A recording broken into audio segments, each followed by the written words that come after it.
Bismillahirrohmanirrohim. Assalamualaikum warahmatullahi wabarakatuh. Sahabatku, rohimakumullah. Sahabat Nabi Muhammad yang memiliki perawakan yang tinggi dan berwajah tampan ini adalah seorang orator ulung dan penguasa yang adil.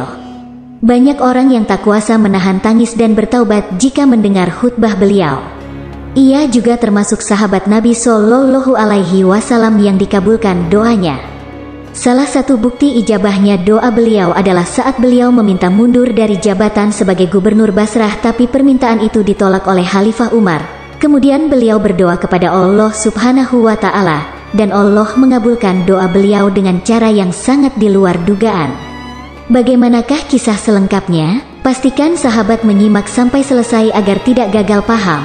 Tapi sebelum lanjut, mari dukung channel ini agar dapat terus berkembang dengan cara klik tombol like dan subscribe. Jangan lupa tulis saran dan masukan di kolom komentar.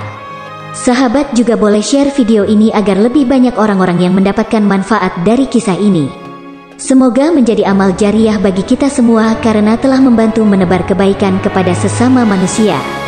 Amin ya robbal alamin. Utbah bin Ghazwan bin Jabir seorang sahabat Nabi keturunan Bani Mazini. Ayahnya bernama Ghazwan bin Jabir bin Wahab. Ia termasuk golongan pertama yang memeluk Islam. Ibnu Al-Atsir menuturkan bahwa ia adalah orang ketujuh yang bersyahadat di hadapan Rasulullah. Ketika menyampaikan khutbah di Basrah, ia berkata, "Kalau tidak salah, aku adalah orang ketujuh yang memeluk Islam." Saat itu kami bersama Rasulullah tidak memiliki makanan selain dedaunan sampai bibir kami bintik-bintik sariawan.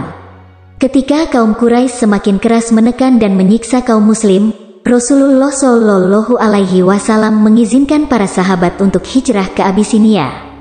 Utbah bin Ghazwan termasuk di antara rombongan yang hijrah ke sana. Ia pulang ke Makkah ketika Rasulullah Shallallahu Alaihi Wasallam belum berhijrah ke Madinah. Setelah beliau berhijrah ke Madinah, Utbah dan Al-Miqdad tidak bisa keluar dari Makkah. Karenanya, ketika kaum Quraisy mengirim pasukan kecil di bawah pimpinan Ikrimah bin Abu Jahal untuk menyerang kaum muslim, ia bergabung dalam pasukan itu, tetapi kemudian menyeberang dan bergabung dengan pasukan muslim. Ibnu Al-Atsir menuturkan bahwa Utbah bin Ghazwan ikut serta dalam perang Badar dan peperangan lainnya bersama Rasulullah. Pada masa kekhalifahan Umar bin Al-Khattab, ia diutus ke Basrah untuk memerangi bangsa Persia di Ubulah. Ketika melepas pasukan, Umar radhiyallahu anhu berkata, "Berangkatlah engkau bersama pasukanmu hingga datang di perbatasan antara Arab dan Ajam. Pergilah disertai berkah Allah, bertakwalah kepada Allah sejauh kemampuanmu.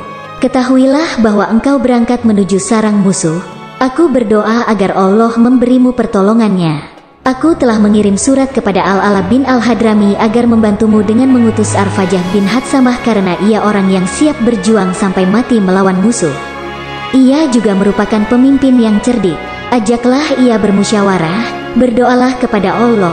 Siapa saja yang mau menjawab seruanmu untuk memeluk Islam, terimalah.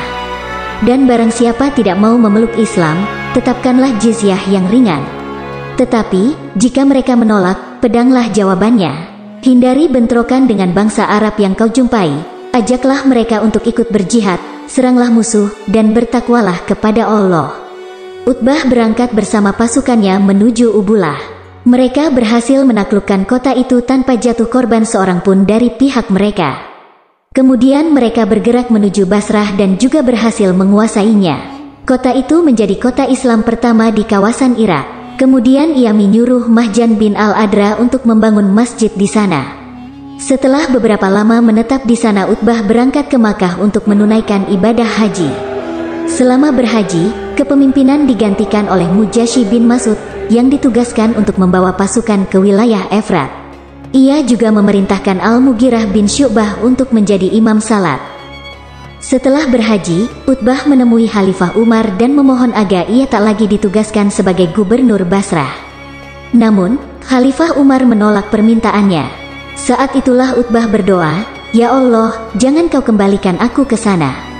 Tidak lama berselang dalam sebuah perjalanan tiba-tiba ia jatuh dari tunggangannya dan wafat.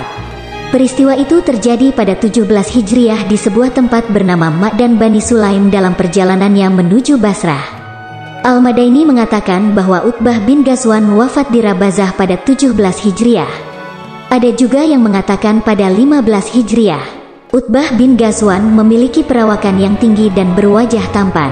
Utbah bin Ghazwan juga berhasil membuka dan menaklukkan wilayah Dustamisan dan mendapatkan banyak rampasan perang. Banyak wanita dan anak-anak yang tertawan, termasuk diantaranya si kecil Yasar, yang kelak menjadi ayahanda Al-Hasan Al-Basri, dan Artaban, kakek Abdullah bin Aun bin Artaban, dan masih banyak yang lainnya. Ketika berhasil menaklukkan Basrah, ia menyampaikan khutbah sebagai berikut, "Ingatlah, dunia hanya dapat dikuasai sesaat, tak ada yang kekal kecuali bagaikan air yang dikucurkan dari sebuah wadah. Kalian akan berpindah darinya, dan tak seorang pun bisa menawar. Maka, pindahlah kalian darinya membawa bekal kebaikan menuju negeri yang tak berujung. Bukankah kita sudah diingatkan bahwa batu yang dilemparkan dari tepi neraka jahanam akan melayang selama 70 musim tetapi tak juga mencapai dasarnya? Demi Allah, neraka itu pasti akan dipenuhi. Telah dituturkan kepadaku bahwa jarak antara dua pintu surga memakan waktu 40 tahun. Demi Allah, tempat itu akan penuh sesak. Aku berlindung kepada Allah agar tidak menjadi orang yang besar tetapi kecil di hadapan manusia. Dan kalian akan memilih para pemimpin setelahku."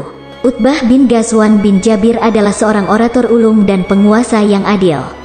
Ia juga termasuk sahabat Nabi Shallallahu Alaihi Wasallam yang dikabulkan doanya. Barakallahu fikum. Semoga kita dapat mengambil hikmah dari kisah ini. Sampai jumpa di kisah yang lain. Jangan lupa klik tombol notifikasi agar sahabat tidak ketinggalan kisah-kisah selanjutnya. Wassalamualaikum warahmatullahi wabarakatuh.